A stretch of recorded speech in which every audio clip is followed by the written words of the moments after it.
How to use quotation marks. 1. Use quotation marks with direct quotes, that is, when quoting someone's exact words, not paraphrased. Here's an example. If ever the temptation to lie arises, remember the words of Mark Twain. If you tell the truth, you don't have to remember anything. In other words, if you tell a lie, you need to remember it and who you spoke to in order to maintain the story. Note, the first paragraph uses quotes with direct speech. The second paragraph contains a paraphrase, so no quotes are needed. Number 2, to indicate a word is being used in a special way or to show the speaker is distancing themselves from the word because they don't agree with the idea.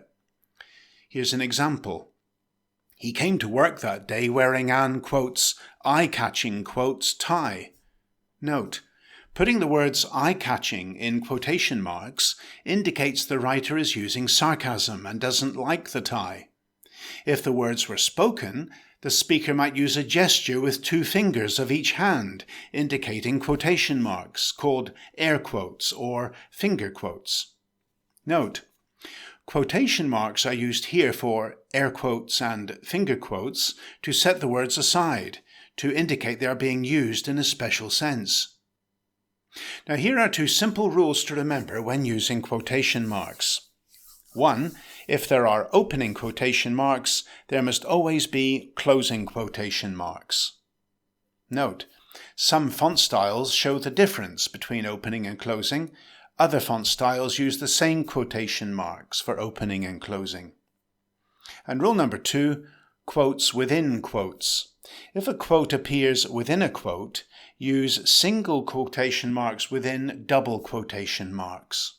Here's an example. Lee said to his girlfriend, "I remember your mother's words when she said, 'Whatever you do, don't get a job with that man.'" So, to summarize, how do you use quotation marks? 1. To indicate a direct quote, and 2. To indicate a word is being used in a special sense, such as sarcasm or irony, or to indicate the writer doesn't agree with the thought. And what are the rules? 1. Whenever quotes are opened, they must be closed. And 2. When a quote appears inside another quote, use single quotation marks within double quotation marks. Has this video helped you? Hit like now. Continually improve your English by subscribing to this channel. Hit the subscribe button, click the bell icon and choose all to be notified when there are new videos.